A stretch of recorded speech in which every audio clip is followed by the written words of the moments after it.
한민장로교회 금요예배에 나오신 모든 분들 또 환영하고 또 축복합니다. 이 시간 옆에 계신 분들과 함께 이렇게 인사 나누실까요? 주님의 은혜입니다. 주님의 은혜입니다. 은혜입니다.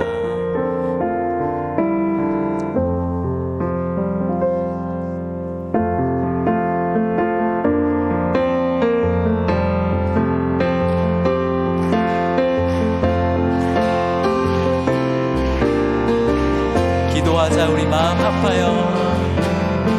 기도하자 우리 마음 아파요. 기도하자 우리 마음 아파요. 할렐루야 아멘. 할렐루야 아멘. 기도하자 우리 마음 아파요. 찬송하자 우리 모두 주님께. 찬송하자 우리 모두 주님께.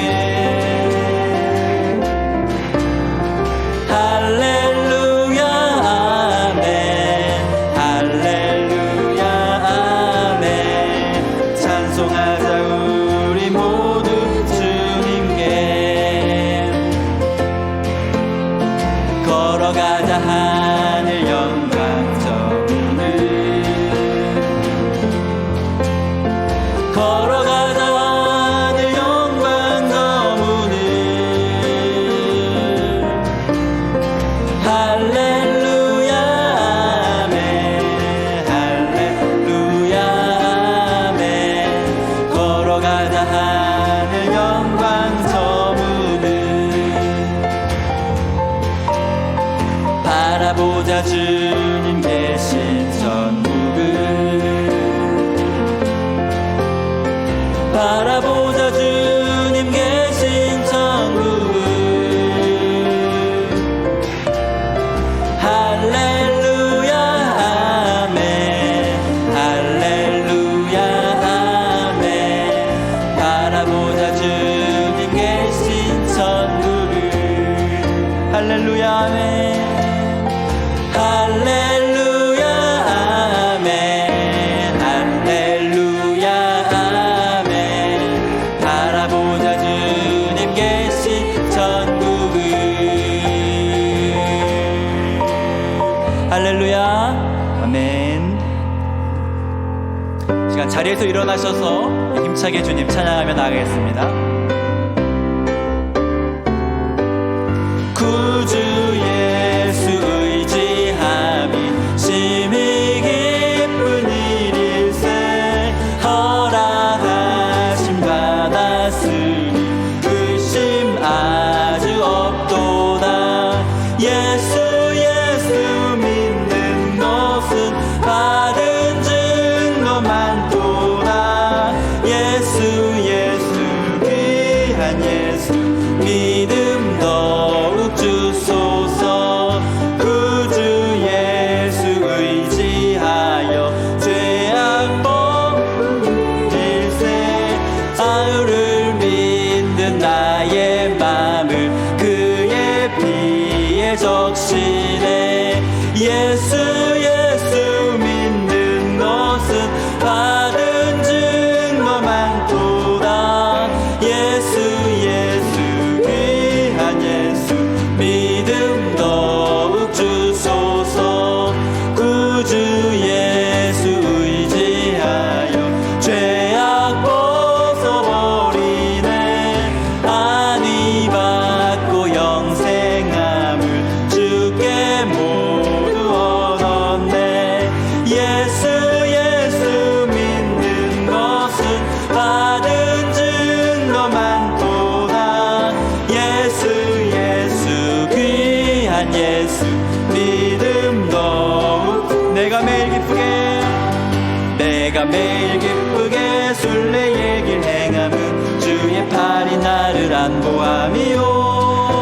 내가 주의 큰 복을 받는 참된 비결은 주의 영이 함께함이 전의 죄에 빠져서 평안함이 없을 때 예수 십자가의 공로 힘입어 그 발 아래 엎드려 참된 평화 얻음은 주의 영이 함께함이라.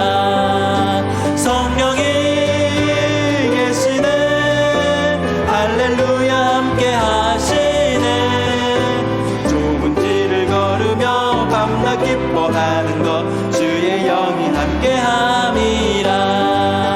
나와 동행하시고 모든 염려하시니 나는 숲의 새와 같이 기쁘다. 내가 기쁜 마음으로 주의 뜻을 행함은 주의 영이 함께함이라. 세상 모든 욕망과 나의 모든 욕망은 십자가에 이미 못을 박았네. 밤이 지나고 무거운 짐없으니 주의 영이 함께함이라. 성령이 계시네 성령이 계시네 할렐루야 함께 하시네. 좁은 길을 걸으며 밤낮 기뻐하는 것 주의 영이 함께함이. 성령이 계시네 할렐루야 함께 하시네. 좁은 길을 걸으며 밤낮 기뻐하는 것 주의 영이 함께함이. 성령이 계시네 할렐루야 함께 하시네. 좁은 길을 걸으며 밤낮 기뻐하는 것 주의 영이 함께함이. 성령이 계시네 성령이 계시네 할렐루야 함께 하시네. 좁은 길을 걸으며 밤낮 기뻐하는 것 주의 영이 함께함이라.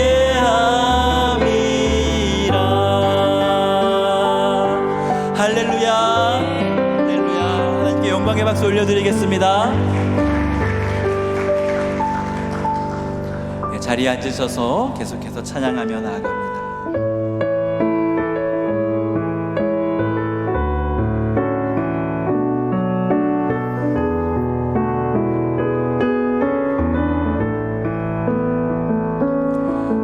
우물가의 여인처럼 난 후했네.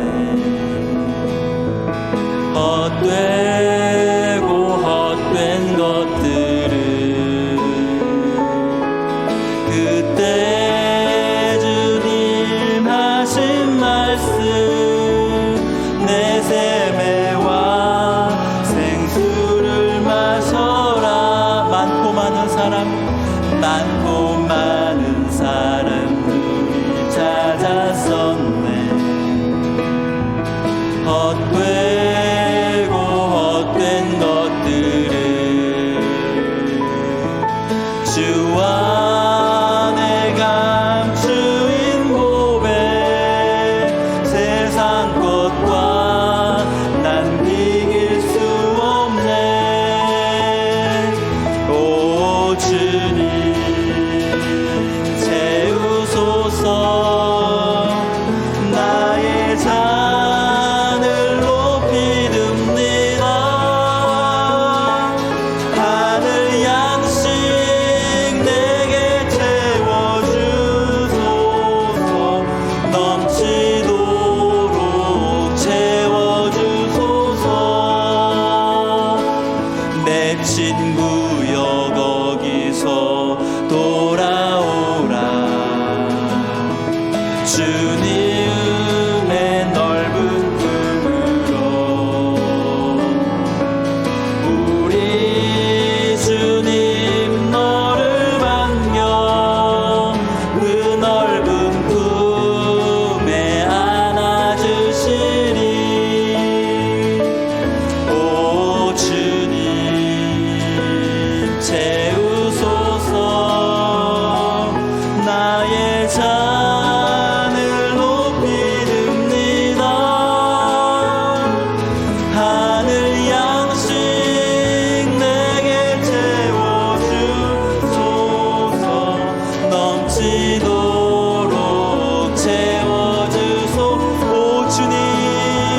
오 주님 채우소서. 나의 잔을 높이 듭니다. 하늘 양식 내게 채워주소서. 넘치도록 채워주소. 하늘 양식 내게 채워주소서. 넘치도록 채워주소서. 시간 함께 기도하며 예배로 나아갈 때 하나님, 이 시간 저희들의 마음에 하늘의 양식을 채워주시옵소서. 아버지, 샘솟듯 올라오는 주님의 말씀이 우리 마음 가운데 채워지게 하여 주시옵소서. 이 시간 주여 한번 외치시며 기도하며 나아갑니다. 주여 하나님 아버지 채워주시옵소서. 아버지, 주님의 말씀으로 저희들 채워주시옵소서. 하늘의 양식으로 저희들 채워주시옵소서. 아버지, 주의 말씀이 저희들에게 은혜가 됩니다. 이 말씀이 저희들에게 구원이 됩니다. 이 말씀이 저희들을 새롭게 합니다. 이 말씀이 저희들을 아버지 변화시킵니다. 저희들을 치유합니다. 우리 영혼의 아픔을 하나님 만져주실 때에, 하나님 박중수 목사님을 통하여서 주의 말씀이 저희들을 만지실 때에 저희들의 삶이 변화되게 하시고 저희들의 마음이 변화되게 하시고 저희들에게 놀라운 하늘의 양식으로, 놀라운 하늘의 기적으로 채워주시옵소서. 하나님 아버지 감사합니다.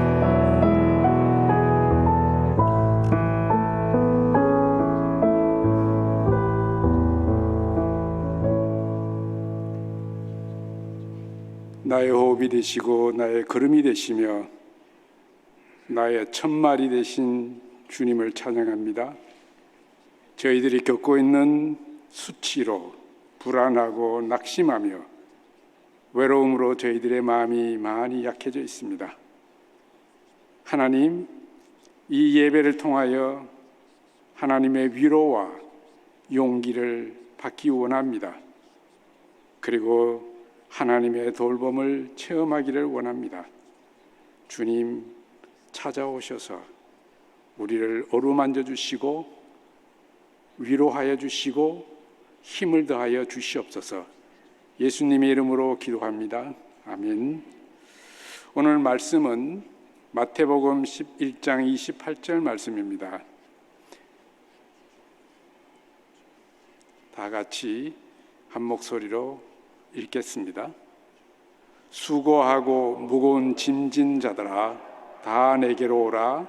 내가 너희를 쉬게 하리라. 아멘. 오늘의 제목은 영혼의 아픔이라는 제목을 가지고 같이 은혜를 나누었으면 좋겠습니다. 오늘 이 시대에 큰 병이 있는데요, 그것은 영혼이 상실되었다는 그러한 병입니다. 영혼에 대한 관심과 애정이 점점 더 약해지고 있다는 증거입니다. 여러분, 영혼이 소홀히 될 때 영혼은 점점 더 없어지는 것이 아니라 강박관념이나 열등감이나 우울증이나 심지어는 중독, 폭력으로 드러나게 됩니다. 이런 증상들이 나타났을 때 우리에게 찾아오는 유혹은 이 증상들을 잊어버리면 어떻겠나, 혹은 이 증상을 제거해버리면 어떻겠나 라는 유혹을 우리는 끊임없이 받습니다. 그런데 우리는 거기에 비해서 오히려 더 많은 오락을 추구합니다. 더 많은 권력을 갖기를 원합니다. 더 많이 친밀해지고 더 많은 물질적인 풍요를 가지기를 원합니다. 그러나 영혼이 순수하지 못하고 깊지 않다면 무엇을 해도 우리는 살아가는 의미를 느끼지 못하며 하루하루를 지내게 될 것입니다. 왜 영혼이 상실해 가고 있을까? 근본적인 문제는 우리가 영혼에 대한 관심을 잃어버렸다는 것입니다. 더 큰 문제는 영혼을 돌보는 전문가가 그리 많이 관심을 가지지 않고 있다는 것입니다. 저는 의사 한국에 있을 때 정신과 의사를 만날 기회가 있는데 그분들이 하시는 말씀이 이렇습니다. 환자 한 분을 만나면 10분에서 15분 정도면은 프리스크립션이 나옵니다. 그런데 그분들을 만나서 이야기하고 저 이야기하면 30분, 40분이 가면 수지타산이 안 맞는다는 겁니다. 10분에서 15분 하면 한 분에게 의료 수가가 나오는데 3, 40분 하면 3분의 1밖에 못 받는다는 겁니다. 야, 그렇습니다. 가면 그냥 몇 마디 듣고 문진하고 약 받아가세요. 그게 끝입니다. 더 이상 내가 말하고 싶어도 말을 못합니다. 여러분, 영혼이 뭡니까? 영혼이 많은 신학자들, 철학자들, 심리학자들, 정신의학자들이 공통적으로 하는 말이 모른답니다. 영혼에 대해서 모른다는 겁니다. 그러면 영혼은 어떤 것입니까? 영혼은 굉장히 특이합니다. 그 중에 하나가 영혼은 상상하기를 좋아한다. imagination. 상상하기를 좋아한다는 겁니다. 영혼은 순수함이나 깊이와 관계 있다는 이것을 직관적으로 알 때에 저 사람은 영혼이 있는 대화를 하는구나. 저 사람은 영혼이 있는 교제를 하는구나. 영혼이 있는 음식을 먹는구나. 그런 이야기를 합니다. 여러분, 영혼이 충만하다는 이미지는 삶이 구체적으로 모든 상황에 다 연관이 되어 있다는 겁니다. 예를 들면 좋은 음식을 먹는다. 그 다음에 만족스러운 대화를 한다. 진짜 친구를 만난다. 이런 것들은 다 영혼이 충만하다는 이야기입니다. 그대로 조금 올라가 보면 1400년대에 그리스의 철학자인 마르실리오 피치노와 스위스에 있는 마르첼수스라는 사람이 철학자의 의학자입니다. 이 사람들이 환자를 돌볼 때 세 가지 특징을 열거했습니다. 하나는 환자를 규칙적으로 본다. 매주 월요일, 매주 수요일 이렇게 본다. 그 다음에 가장 평범한 이야기를 한다. 식사하셨습니까? 오늘 기분이 어떻습니까? 오다가 누구 만나셨습니까? 아주 평범한 이야기합니다. 그리고 그들을 만나서 이야기할 때 철학을 이용하는 사랑으로 그들을 이야기한다는 겁니다. 여러분, 일상의 일을 그냥 지나치지 않고 아주 사소한 일이지만은 그것을 소통하면서 사랑으로 교제를 한다는 겁니다. 우리는 만나면 굉장히 심각하게 이야기합니다. 굉장히 큰 일이 있으면 만나고 그렇지 않으면 거의 만나는 일이 없습니다. 그런데 이때에 아마 사람들은 심각하지 않는 것을 그냥 일상을 즐기고 환자들을 규칙적으로 만나고 철학을 이용해서 사랑으로 그를 돌본다. 얼마나 심플합니까? 단순하잖아요. 그래서 르네상스 시대 사람들은 종교와 심리를 구분하지 않습니다. 마음이 아프면 저 사람은 영성이 어두워진다. 마음이 흔들리면 영성이 다운된다. 라고 같이 붙어서 해석합니다. 그래서 융은 그렇게 이야기합니다. 인간의 심리의 문제는 종교의 문제지 종교와 심리가 구분된 게 아니다. 같이 간다는 겁니다. 여러분, 심리의 문제가 영적인 문제입니다. 내 마음이 힘들고 내 마음이 다운되고 내 마음이 괴로우면 하나님 보시기에 하나님께 예배드릴 때 하나님께 기도할 때 기도가 아니 됩니다. 여기서 우리가 중요하게 생각할 것은 심리가 불안하면 영적으로 불안하다. 마음이 흔들리면 내 영혼이 갈팡질팡한다. 요즘에는 영성지도, 영적 지도라고 하죠. 영성지도와 심리치료가 구분되어 있지 않습니다. 같이 갑니다. 그래서 영적 지도를 한 사람은 심리치료를 필히 해야 되고, 심리치료를 하는 사람은 필히 영성지도를 할 수 있어야 됩니다. 그만큼 영성과 심리는 같이 나아간다는 겁니다.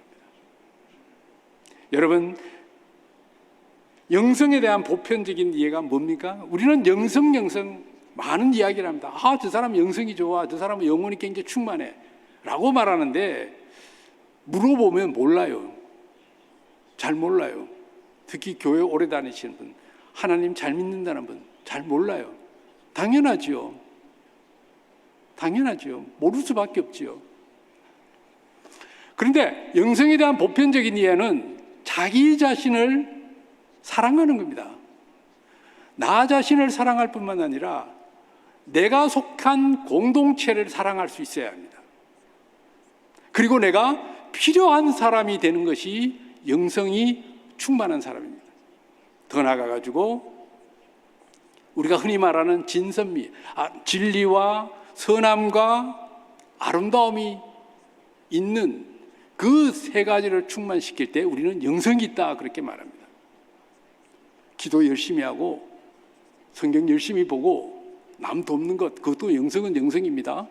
그러나 우리가 더 근본적으로 영성을 말할 때 이런 식으로 이야기를 합니다. 사랑과 돌봄과 독특함과 그리고 진선미가 있어야 된다. 여러분, 가끔 가다가 안 좋은 이야기를 듣습니다. 그 교회가 뭐 돈을 얼마나 했니? 그 다음에 그 교회는 뭐죠? 이렇게 아들과 아버지가 대를 이어서 한다. 그런 이야기를 합니다. 탐욕에 근거한 영성은 강박적이 됩니다. 또한 폭력적 행동으로 변합니다. 여러분, 그 조계종 그 스님들 싸우는 거 보셨죠? 신문에 대문짝 막여놨죠? 강목 들고 피를 흘리면서 싸웁니다. 그것은 무슨 거냐? 탐욕에 의한 영성입니다. 우리 교회도 그렇죠. 뭐 이야기하고 싶지 않지만은 그런 일들이 너무 많이 있습니다. 저는 은퇴하기 전에 제가 지금으로부터 한 5, 6년 전입니다. 7, 8년 전이 되겠네요. 제가 대구에 있으면서 상담센터를 만들었습니다. 왜? 저는 학생들을 이론을 많이 가르치는데 임상 작업이 없어요. 그래서 우리 학생들하고 같이 이제 하면서 많은 평신도도 오시고, 그리고 우리 미래 교역자들도 오시고 해서 했습니다. 그런데 그분들에게 공통적으로 들려오는 말이 뭐냐면은 이렇습니다. 교회 가면 교수님 몇 가지 특징이 있어요. 그게 뭡니까? 첫 번째가 교회 가면 공허하다는 겁니다. 예배를 드려도 뭔가 가슴이 찬 게 없다는 거예요. 공허하다는 겁니다. 또 하나는 내가 왜 교회를 와야 되는지, 의미를 잘 모르겠다는 겁니다. 더 우리가 많이 깨닫는 것은 왜 그렇게 개인이 많은 욕심이 있어서 쟁취할 것이 그렇게 많은지, 그게 자기는 의심이 된다는 겁니다. 그리고는 영성에 대한 굶주림을 가지고 있다는 겁니다. 여러분, 제가 이렇게 말하는 것은 영혼이 상실되고 있다는 것을 반증하는 겁니다. 정작 영혼이 갈망하는 것이 무엇인가? 진짜 우리의 영혼이 갈망하는 것, 사모하는 게 뭔가? 여러분, 영혼이 깊거나 순수한 인성이 있다는 사람은 굉장히 복잡하게 삽니다. 굉장히 복잡다단하게 삽니다.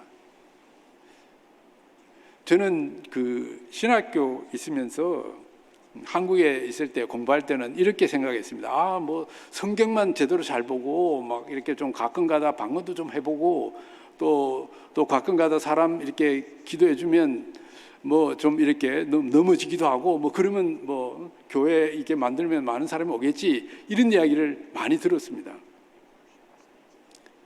굉장히 단순해요. 성경이면 다 된다, 그런 이야기를 했어요. 그래서 공부하기 싫은 우리들은 얼마나 좋겠어요. 성경만 돌돌 외우면 다 끝난다니까. 그런데 유학을 와서 보니까 뭐 그렇게 배워야 될지, 뭐가 그렇게 배운 게 많은지 저는 그렇게 놀랐습니다. 왜? 목회자들은 단순한 게 아니고 너무 복잡합니다. 할 일이 너무 많습니다. 말씀도 준비해야 하셔야지요. 교인의 마음도 헤아려지요. 또 교회 돌아가는 이야기도 알아야지요. 최종적인 사인도 해야지요. 너무 복잡해요.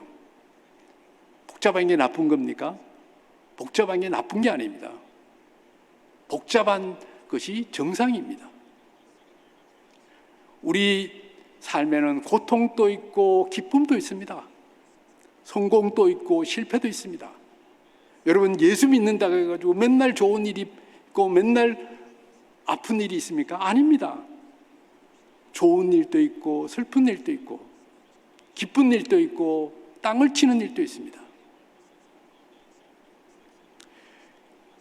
여러분, 영혼이 순수하지 못하고 깊지 못하다는 이 이야기는 영혼이 아프다는 이야기입니다. 영혼이 아파하고 있다. 그래서 영혼의 아픔은 무엇이냐? 영혼의 아픔의 가장 대표적인 것이 수치심입니다. shame, 수치심, 부끄러움. 인간이라면 누구나 다 수치심을 느낍니다. 저는 목회자이기 때문에 세 가지로 보겠습니다. 하나는 이제 신학적, 성경적으로 수치심이 어떻게 설명되고 있느냐 한번 보겠습니다. 창세기 1장 26절에서 28절에 보면 그런 말씀을 합니다. 인간은 땅 위의 모든 것을 다스리라 했습니다. 다스리라. 소위 말해서 지배하라는 겁니다. 그런데 그 다스리라는 원래 용어를 보니까 다스리라는 뜻이 아니고 돌보라는 뜻입니다. 케어하라는 겁니다. 다미네이트가 아니고 케어하라는 단어입니다. 하나님이 창조하신 의도는 다스리라는 의도보다 돌보라는 의도가 원래 하나님의 마음이었습니다. 여러분, 함께 어우러 살아가는 거예요. 약한 사람과 강한 사람, 부자와 가난한 사람, 높은 사람과 아랫사람 같이 어우러져서 살아가는 겁니다. 대구에 가면 큰 교회가 하나 있습니다. 무슨 교회라고 제가 말씀은 안 드리겠는데 그 교회는 가면요, 전부라 하면 안 되지만은 많은 분들이 막 굉장히 사회적으로 이름이 있는 위치에 있는 사람들입니다. 그 교회 가면요, 인사를 잘하네요. 옆에 사람 인사하면 아주 신뢰가 돼요. 조용하게 예배드리고 조용하게 집에 가는 게 그게 가장 좋은 예배 스타일이에요. 근데 저쪽 교회 가면, 그 교회 가면 가난한 사람에서부터 부자까지, 장애인에서부터 체육 특기자까지, 그렇게 many kind of job을, 많은 종의 일을 하는 사람들이 모여 있습니다. 그런데 어떤 교회가 더 힘이 있느냐? 후자의 교회가 더 힘이 있어요. 후자의 교회. 많은 종류의 사람들이 모여서 거기에서 갈등하고 거기서 상의하고 거기서 추론하는 것이 가장 확실합니다. 그리고 그 교회 가면 막 사랑이 넘쳐요. 제가 왜 그런 이야기를 하느냐 하면, 하나님의 창조 세계는 다양한 종류의 사람들이 모이고 다양한 특성을 가진 사람들이 모여서, 그래서 하나님이 창조하시고 보니까 야, 진짜 멋있네, 보기 좋았다, 그래서 하나님이 보기 좋았다고 하시는 거예요. 거기에 무슨 잘난 사람이 있고 거기에 못난 사람이 어디 있습니까? 여러분, 하나님이 창조하실 때 못난 것 창조하셨습니까? 더 잘난 것 창조, 거기는 우열이 없습니다. 그냥 어떻게 하면 잘 연합해서 잘 살아라. 연합해서 서로가 하나님 내 마음을 좀 기쁘게 해주라. 그리고 너희들이 기쁘게 잘 살면 그게 내 기쁨이다. 그게 하나님이 우리에게 보내준 메시지입니다.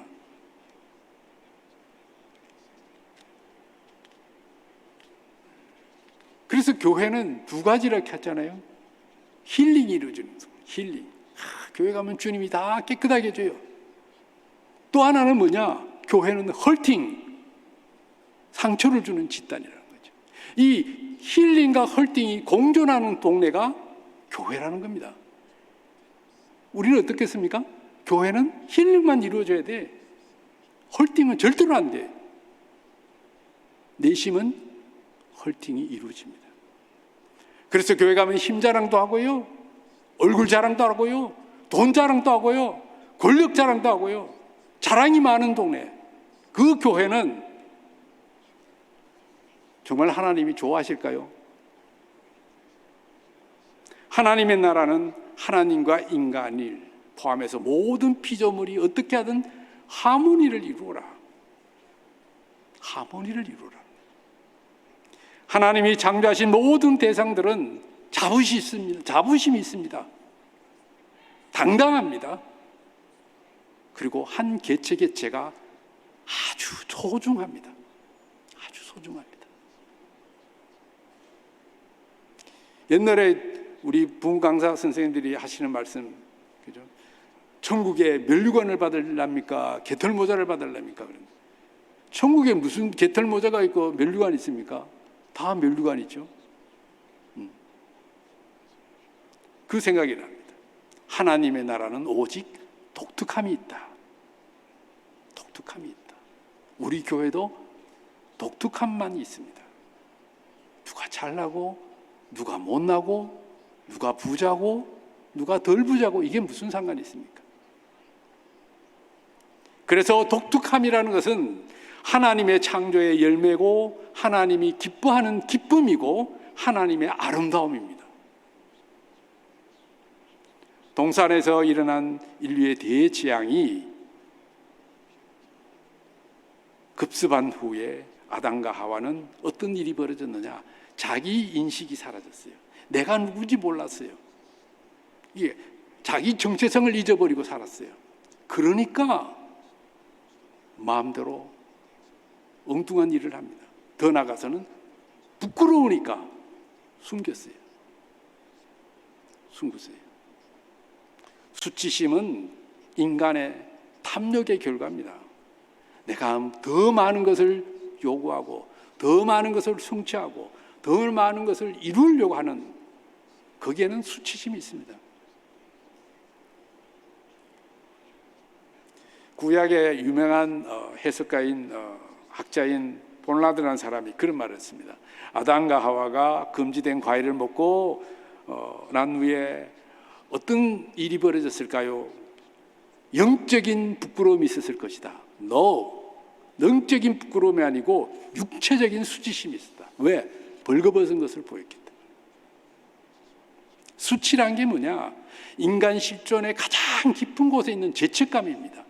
이 죄책감이 우리 삶의 모든 부분에 영향을 미칩니다. 우리는 이 수치심을 숨기기 위해서 우리 인류는 지금까지 문명을 발달시켰다고도 말할 수 있습니다. 여러분, 그렇게 좋다는 원자력 발전소 보십시오. 일본의 후쿠시마, 그것 때문에 얼마나 많은 사람이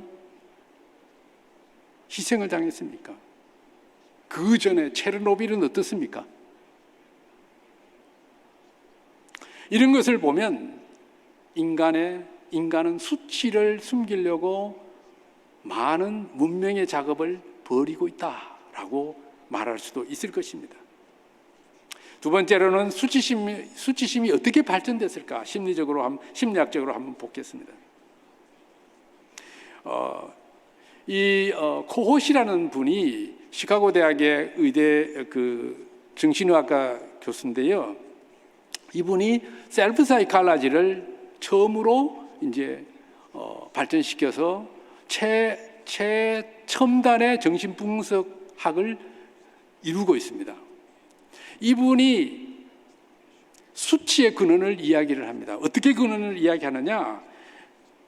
인생 초기에 대인관계에서 욕구가 이루어지면 수치가 발생 안 되는데, 이 욕구가 그게 뭡니까? 욕구가 만족이 안 되면 수치심이 나타난다는 겁니다. 그럼 그 요인 중에 하나는 거울 보기, 밀러링, 또 하나는 아이디얼라이징, 이상화. 거울 보기는 뭐냐? 인간은 누구에게나 다 관심의 대상이라는 거예요. 관심의 대상. 어이구 우리 아들 잘했네. 어이구 우리 딸 너무 귀엽네. 어이구 이쁘다 하고 뽀뽀해 주는 거고, 아 쟤는 왜 저래 오늘? 왜 지지리도 못 났어? 라고 하는 거고. 후자는 수치심을 유발할 수 있지만은 전자는 아이는 심리가 건강하게 자란다는 겁니다. 여러분, 우리는 자라오면서 이런 이야기를 많이 듣습니다. 사람은 밥을 먹고 자랄 수도 있지만 더 중요한 것은 사람은 관심을 먹고 자란다. 누구에게 인정을 받고 살아간다. 또 하나는 이상화라는 것이 뭐냐? 내가 누구를 보고 내 삶을 영위시킬 것인가? 그죠? 우리 아빠를 보니까 우리 엄마에게 너무 잘해준다. 너무 나이스하다. 너무 돈도 잘 벌어준다. 그래서 나는 우리 아빠 같은 사람 될 거야. 우리 엄마를 보니까 너무 사랑이 많아. 많은 가족을 이렇게 잘 다소곳하게 케어해 주더라. 그래서 우리 엄마 같은 사람 될 거야. 그랬을 때는 그 아이는 수치심이 생기지 않는다는 겁니다. 이 두 가지가 제대로 역할을 하지 못하면 사람은 5세 이하에서부터 시작해서 그것이 성인에 이르기까지 수치 가운데 힘들게 살아가는 겁니다.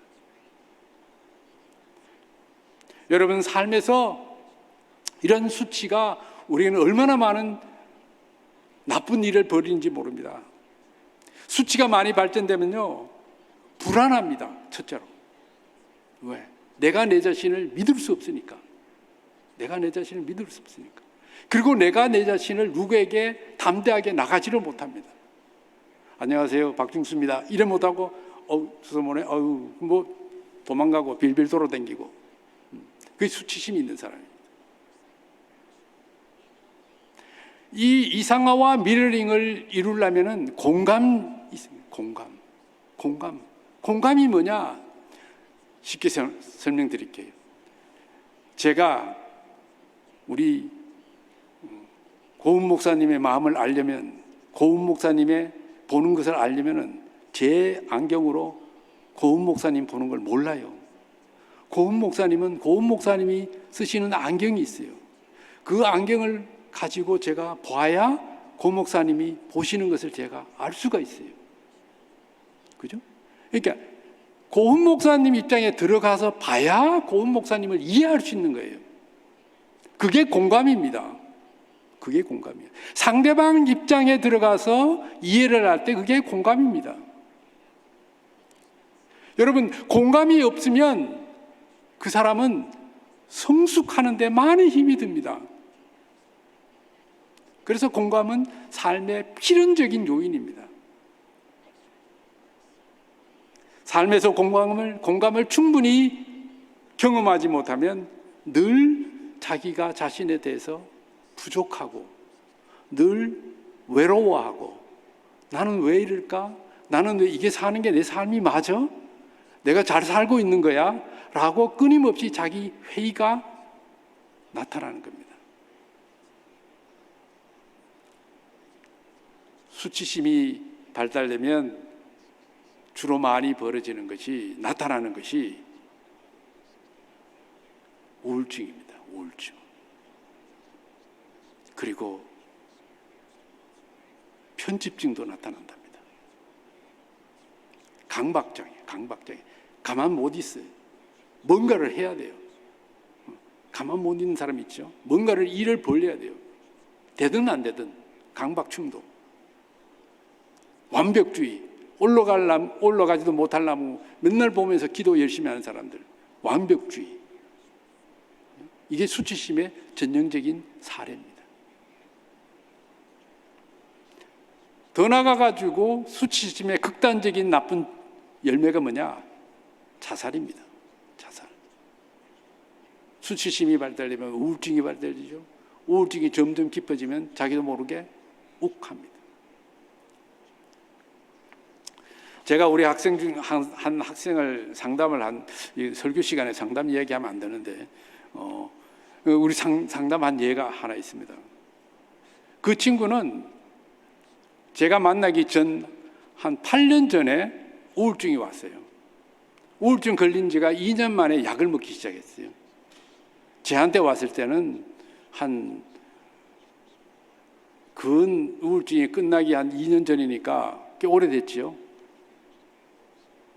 수업 시간에 와서 하는 말이 교수님 만나면 굉장히 문제가 해결될 것 같아요. 그래. 나 도서 아닌데 그러니까 해주세요. 그러니까 억지로 해줬어요. 그 바쁜데 막 그 상담이 굉장히 힘듭니다. 제가 나중에 말씀드리지만 그 왔어요. 했어요. 이놈이 오면 제 시간에 오는 것도 아니고 좋은 말 하는 것도 아니고 맨날 오면 틱틱거리고 교수님 옷이 왜 그래요? 오늘 뭐 잠 못 잤어요? 강의가 왜 그래요? 챕프로 왜 안 들어왔어요? 시비 거는 것도 아니고 그걸 1년을 했어요. 제가 짜증나잖아요. 돈도 안 주는데 상담료도 안 받는데 내가 왜 그런 소리를 들어가면서 얘를 케어해줘야 돼? 그런 불만이 나타났어요. 그런데 1년이 지나고 1년 반쯤 되니까 자기 페이스를 찾았는데 미안해요 하면서 왜? 그때부터 자기 이야기하는 거예요. 자기 엄마는요 우리 집안의 대장이래요. 자기 아버지는 엄마한테 꼼짝도 못한대. 그러니까 아버지는 돈만 열심히 벌어주고 엄마는 자녀들 다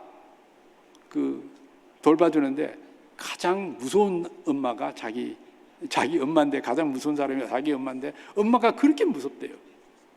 그런데 그 엄마의 등살에 우울증이 온 거예요. 약을 먹는데요 보니까 약이 많아요. 개수가 한 7, 8가지가 돼요. 근데 그걸 하루에 한 번에 먹는 거예요. 그러면서 이제 마지막에는 얘가 중간에서 저하고 싸우기도 했어요. 심심하면 툭 안 나오고 심심하면 놀러 가쁘고 심심하면 전화해가지고 못 온다 그러고 얼마나 화가 나. 일주일에 한 번씩 만나는데 저는 걔를 만나면서 우울증이 뭔지를 내가 좀 나름대로 터득하려고 임상을 좀 배우려고 했는데 얘가 임상의 대상이 안 되는 거예요. 1년 반 되어서 어느 정도 좋아지더니 교수님 저 약 안 먹어요. 왜? 약 먹어야지. 의사 선생님 먹으라면 먹어야지. 안 먹겠어요. 교수님하고 이야기하니까 더 재미가 있어요. 제가 왜 이런 이야기를 하냐면은 아까 이야기했죠. 가장 일상적인 이야기를 했습니다. 오늘 아침 뭐 먹었어? 수업 어땠어? 엄마하고 전화할 때 뭔 이야기했어? 그리고 또 규칙적으로 만나서 일주일에 2번씩 월요일 하고 토요일 하고 그리고 나는 나름대로의 준비를 해서 걔를 돌봐줬어요. 그걸 2년을 했어요. 제가 2년을 하고 나니까 졸업을 하고 멀쩡한 놈이 됐어요. 그래가지고 결혼한대요. 결혼해라. 그러고 결혼했어요. 애도 낳았어요. 최근에 전화가 왔어요. 교수님, 왜? 저 혼자 살아요. 그게 뭔데? 혼자 살아요. 이혼했어요. 저 약 다시 먹었어요. 제가 왜 그 이야기를 하냐면은 얘가 8년 동안 우울증을 앓았는데 근 8년 동안 제가 걔를 케어를 해줘야 돼요. 8년 동안 아픈 것을 2년 동안 내가 어떻게 해줘요? 내가 전문가도 아닌데, 나는 교수인데. 그래서 왔는데 얼굴을 보니까 시커먼 놈이, 애 사진, 애는 또 그렇게 귀엽게 생각하는지 애 보여주고, 그러면서 어떻게 할래? 그러니까 다시 하자. 그러니까 안 할래요. 그럼 어떻게 해? 그럼 약 먹고 이러다가 갈래요. 여러분, 이렇게 무서워요. 수치심이. 부끄러움이 이렇게 무서워요. 얘 만났을 때는 이야기도 못했어요. 버벅거리고 얼굴도 눈을 못 마주쳤다니까요. 그런데 2년이라는 시간 동안에 걔는 온전했는데, 그 다음에 애프터 서비스, 우리가 말하면 애프터 서비스죠. 애프터 서비스를 안 해주니까 결국은 그렇게 됐어요. 왜 그럴까요?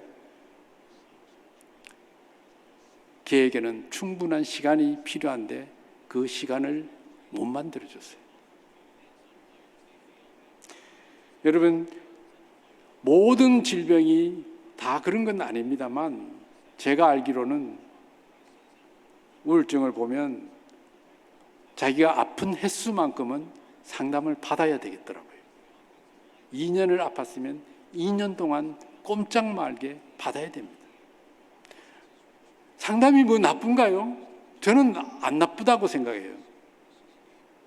제가 여기 알렉시안 브라더스 메디컬 센터에서 6개월간 그 채플린을 하면서 상담을 6개월 받아봤어요.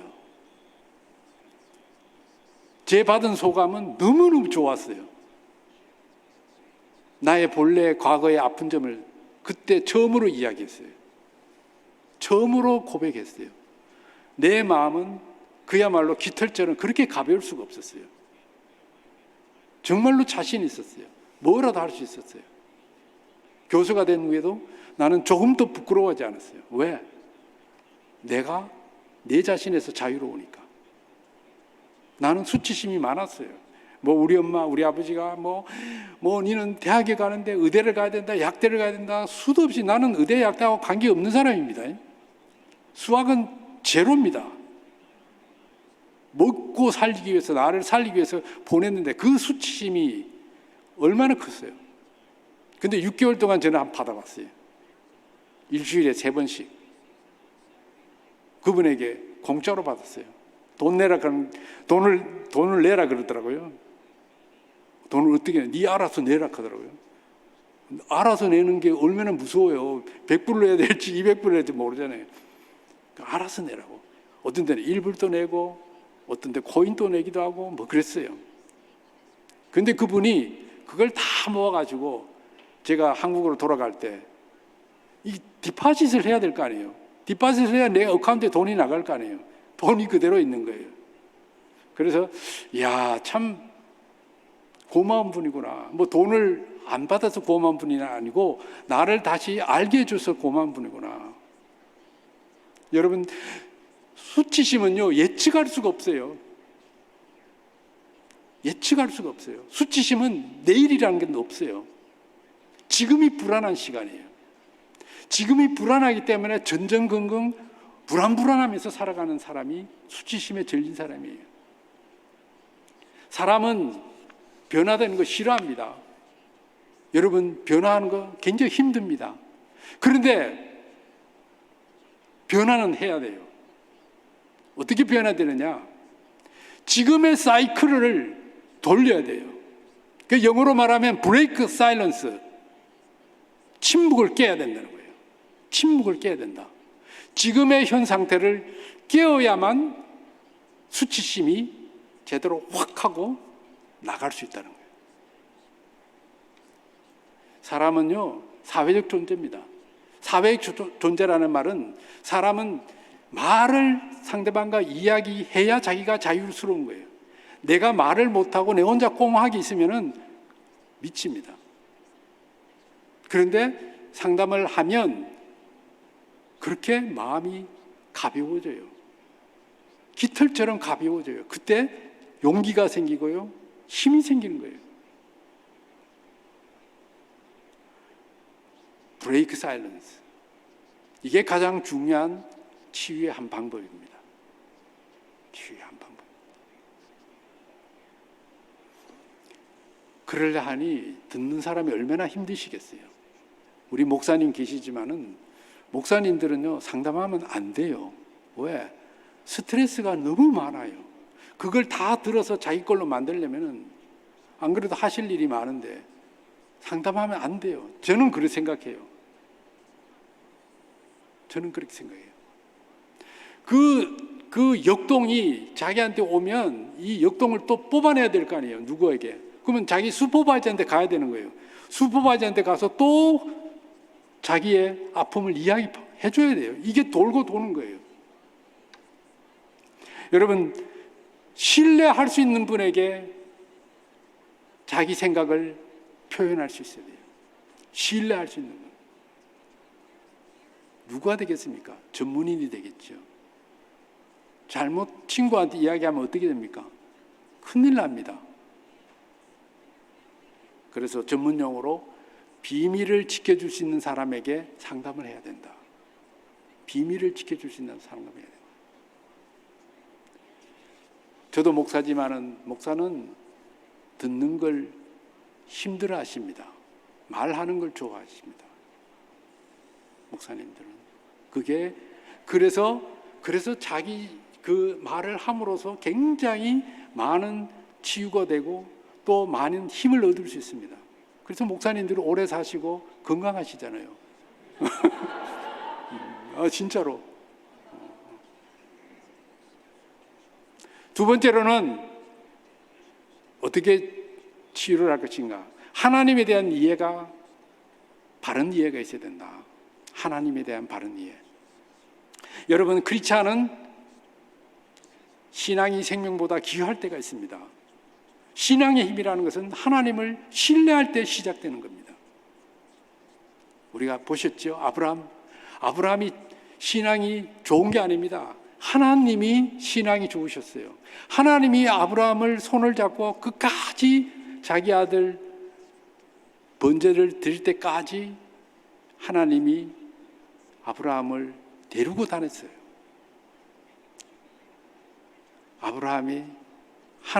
하나님이 아브라함의 눈에 맞추어서, 그 수준에 맞추어서 아브라함의 신앙을 키웠어요. 아브라함이 믿음이 좋은 게 아니에요. 하나님이 키워주셨어요. 우리는 하나님이 내 수준에 오시는 그런 하나님을 인식하면 참 좋겠어요. 하나님은 우리 눈높이로 자신을 낮추시는 분이십니다. 비행기 타시면은 그런 게 승무원들이 손님한테 찾아와서 대접 서비스할 때 어떻게 서비스합니까? 그냥 위에서 이렇게 줍니까? 아니죠. 구부려 가지고 그 사람 눈높이에 맞추어서 대화를 하고 그 사람의 마음을 읽어가는 거죠. 그게 하나님이 우리를 향한 마음입니다. 하나님은 가르치시는 분이라기보다 우리와 같은 수준에서 공감하시는 분이시다. 우리가 울면 하나님도 같이 우시고, 우리가 기쁘면 하나님도 같이 기뻐하시는 분이 우리가 믿는 하나님이십니다.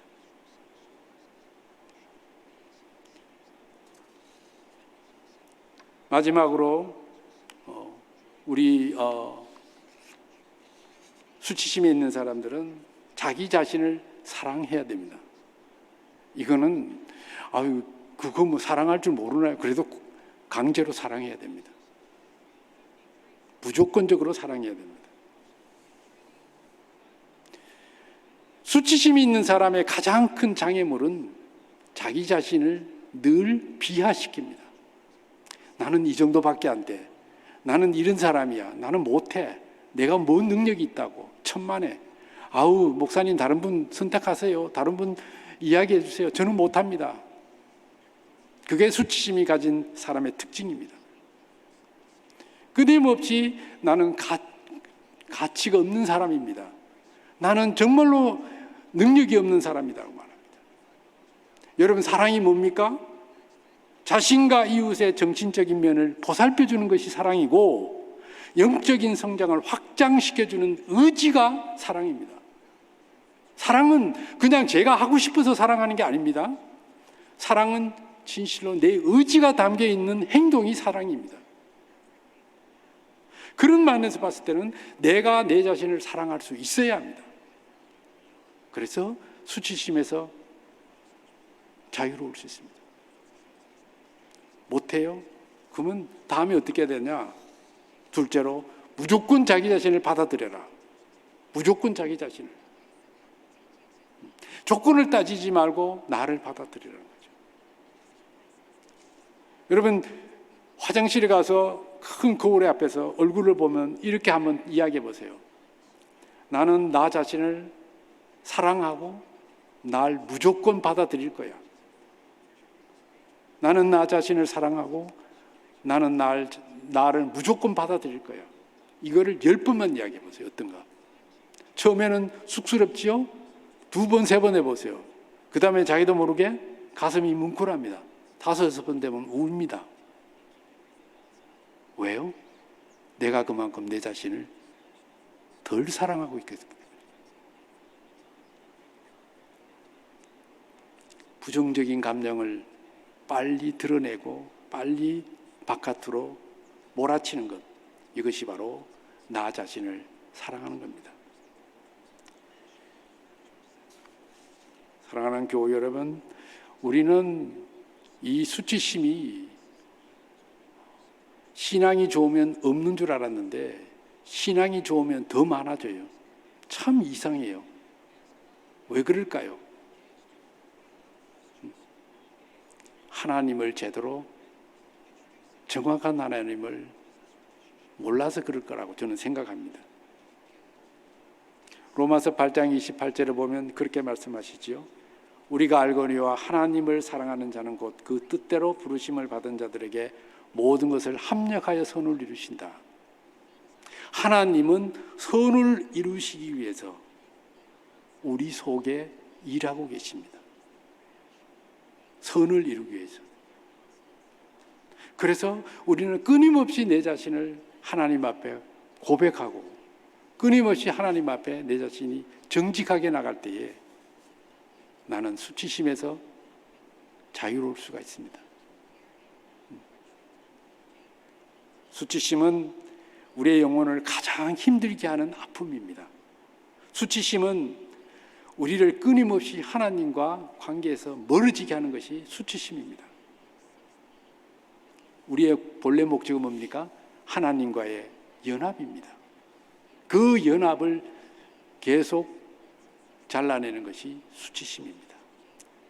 수치심 때문에 우리는 우리 자신의 감정을 솔직하게 표현도 못하고 늘 내 마음을 전전긍긍 불안하게 합니다.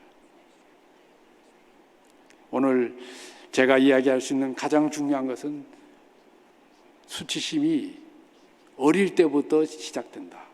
그러면 수치심을 브레이크 사일런스, 가지고 있는 조용한 그 내면의 아픔을 반드시 고백해라. 그것도 신뢰할 수 있는 사람에게 고백해라. 그것이 오늘 강의의 핵입니다. 여러분들 너무 힘들어하지 마시고 또 너무 괴로워하지 마시고 늘 내 마음속에 하나님이 계시고 하나님이 내 안에 계시는 그 확신, 그리고 하나님이 주시는 지혜로 끊임없이 도전하는 우리 모두가 되었으면 좋겠습니다. 기도하시겠습니다.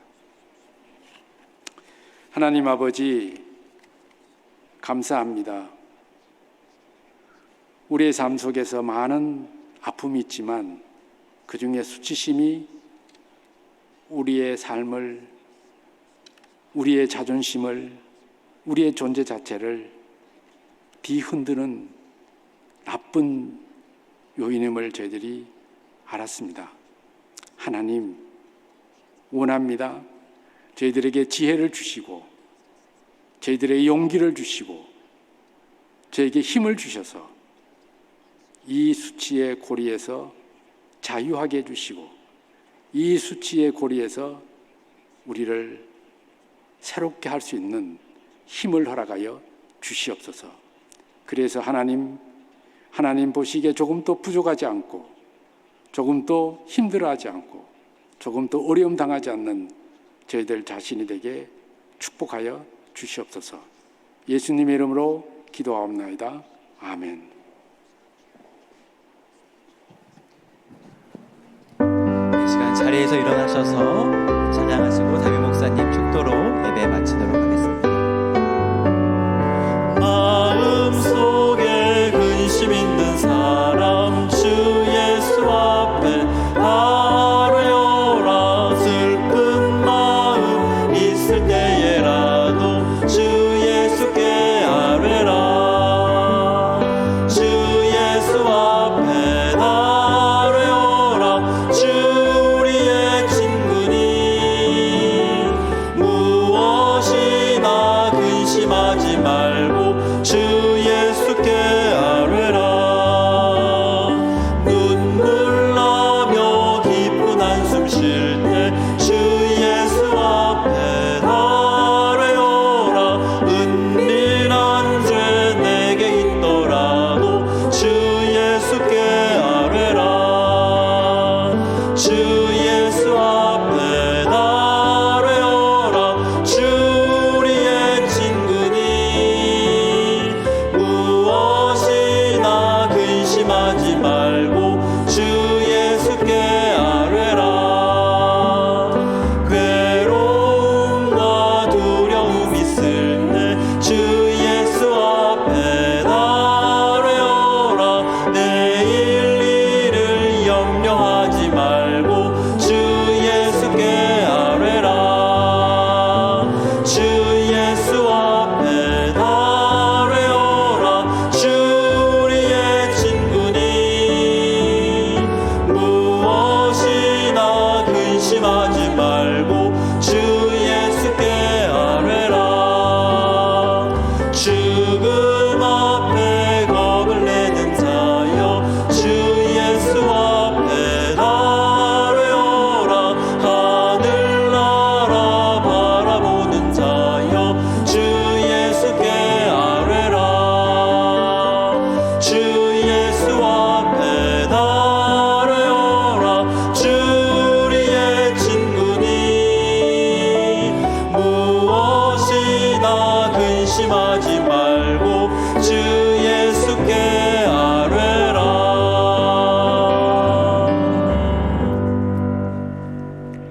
이제는 우리들의 영혼의 아픔을 치유하기 위해서 친히 다가오시며 부어주시는 주 예수 그리스도의 은혜와 하늘 아버지의 변함없는 사랑하심과 그리고 성령님의 교통하심과 감화 감동 역사 충만하신 은총이 오늘 이 자리에 참여하신 우리 모든 한미교회 예배자들과 흩어진 우리 가족들 위에, 그리고 어린 자녀들 위에, 그리고 해외 파견된 모든 선교사님들 위에 지금부터 영원토록 함께 계실지어다.